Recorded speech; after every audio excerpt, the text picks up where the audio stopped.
இது வந்து Tondiarpet அமைந்திருக்கிற Prince village face 1 குடியிருப்பு. பிரேயர் தான் வந்து பிரின்ஸ் வில்லேஜ் அப்பார்ட்மெண்ட்டு. ஆனால் பிரின்ஸ் வில்லேஜ் வந்து தரமான வாழ்க்கை வாழ்கிறதுக்கு மனிதர்களே வாழ தகுதி இல்லாத ஒரு இடம் தான் நம்ம சொல்லணும். இதை பார்த்திங்கன்னா இது வந்து நம்மளுடைய சாக்கடை, A5க்கு பின்னாடி இருக்கிற ஒரு சாக்கடை. இது இப்போ இல்லை, கடந்த 11 வருஷமாக நாங்கள் இங்கே குடி வந்ததுலேருந்து இப்படி தான் பொங்கி பொங்கி ஊற்றுது. அப்படியே இந்த நிலையை பார்த்தீங்கன்னாக்கா, இங்கே பாருங்கள், நாம் டெங்குக்கு எவ்வளோ தடுப்பு எடுக்கிறோம். ஆனால் இங்கே இருக்கிற ஒவ்வொரு இடத்துலையும் எவ்வளோ டெங்கு கொசு ப்ரீட் பண்ணியிருக்குன்னு உங்களுக்கு தெரியுமா? நம்ம பேருக்கு மரம் நடுறோம். மரம் நடு விழா ஆகஸ்ட் 15, அப்புறம் ரிப்பப்ளிக் டேன்னு நம்ம செலிப்ரேட் பண்ணுறோம். ஆனால் இந்த கொசு இங்கே பாருங்கள், எவ்வளோ கொசு இருக்குது பாருங்கள். இது வந்து சாக்கடையே கிடையாது. ஓப்பனாக சொல்லப்போனால் இது வேறு மாதிரியான தண்ணி. இங்கே கொசு எவ்வளோ ப்ரீட் பண்ணியிருக்க மட்டும் நீங்கள் பார்த்துட்டே வாங்க. நம்ம இங்கே பாருங்கள், ஹாஸ்பிட்டலுக்கு நம்ம எவ்வளோ செலவு பண்ணுறோம். இங்கே பாருங்கள், இதுதான் வந்து பிரின்ஸ் வில்லேஜில் கொசு வந்து முட்டை போட்டு, தெரியுதுங்களா உங்களுக்கு, பபிள்ஸாக.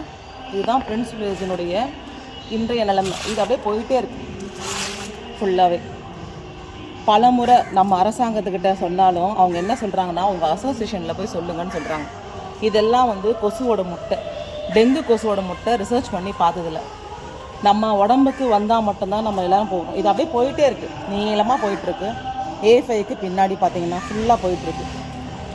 நம்ம வந்து ஒவ்வொரு நாளும் ஜான்வரி, ஆகஸ்ட் அன்றைக்கி மரம் நடுறோம். ஏதாவது ஒரு மரம் இதில் வளர முடியுமா? கொஞ்சம் யோசிச்சு பாருங்கள். இதுக்கெல்லாம் காரணம் என்னன்னு நீங்கள் நினைக்கிறீங்க? நம்ம நிறைய நாய் வளர்க்குறோம். ஆனால் நாயை கொண்டாந்து நம்ம வீடு சுத்தமாக இருக்கணும்னு நினைக்கிறோமே தவிர, நாய் பாத்ரூம் போனால் அதை க்ளீன் பண்ணுறதே கிடையாது. உங்கள் குழந்தைங்க தான் அதில் விளையாடவே செய்கிறாங்க. நம்ம வீடு சுத்தமாக இருந்தால் போதும், நம்ம குப்பைங்களை தூக்கி ஜன்னல் வழியாக வெளியில் போடுறோம். கொஞ்சம் யோசிச்சு பாருங்கள், உங்கள் எதிர்கால சந்ததி எப்படி இருக்குன்னு யோசிச்சு பாருங்கள். இது க்ளீன் பண்ணுறதுக்கு நேற்று கார்ப்பரேஷனில் கேட்கும்போது, மேடம் இது க்ளீன் பண்ணி உங்களுக்கு சரியான ஒரு இடம் வேணும்னாக்கா நீங்கள் 1.5 கோடி ரூபா கட்டணுன்றாங்க. அந்த 1.5 கோடி ரூபாயில் பாதி செலவை பிரின்ஸ் வில்லேஜ் அசோசியேஷன் எடுத்துக்கும். நீங்கள் ஒவ்வொருத்தரும் ஒரு 8,000 ரூபா கொடுத்தீங்கன்னா போதும், இந்த தொல்லைக்கு வந்து ஒரு பெர்மனன்ட் சொல்யூஷன் கிடைக்கும். நம்ம எவ்வளோ செலவு பண்ணுறோம் இன்றைய காலகட்டத்தில்? ஒரு 8,000 ரூபான்றது ஒரு பெரிய விஷயமே கிடையாது, சரிங்களா? நம்ம கார் பார்க்கிங்கில் வேறு யாருடைய கார்களும் இங்கே பார்க் பண்ணிருக்கு ஃபுல்லாகவே. நான் காட்டுறது ஒரு சின்ன விஷயந்தான். இது வேறு யாருடைய காரும் இங்கே பார்க் பண்ணியிருக்காங்க. நம்ம கார் ஒன்றுமே கிடையாது. நம்ம நாய் வளர்க்குறோம், ஆனால் நாயோட டாய்லெட்டை நம்ம எடுக்க மாட்டோம். அதே மாதிரி லிஃப்ட்டில் முந்தானேத்து 5 குழந்தைங்க மாட்டிக்கிட்டாங்க.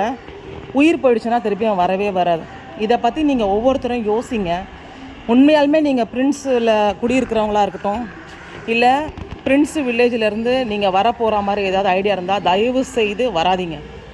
உங்கள் உயிருக்கு இந்த இடத்துல உத்தரவாதமே கிடையாது. இதை மாற்றணும்னு நீங்கள் நினச்சிங்கன்னா தயவுசெய்து உங்கள் விழாக்களை கொண்டாடுறதை நிறுத்திட்டு, கொடி ஏற்றுறதையும் போர்வை போத்துறதையும் நீங்கள் நிறுத்திட்டு, உங்கள் வாழ்க்கையில் ஏதாவது செய்யணும்னு நினச்சிங்கன்னா, உங்களால் முடிஞ்ச கான்ட்ரிபியூஷன் ஒரு வீட்டுக்கு இவ்வளோன்னு கொடுத்தீங்கன்னா கண்டிப்பாக இதுக்கு வந்து ஒரு நிரந்தர சொல்யூஷன் எடுக்க முடியும். நம்ம ஊர் நம்ம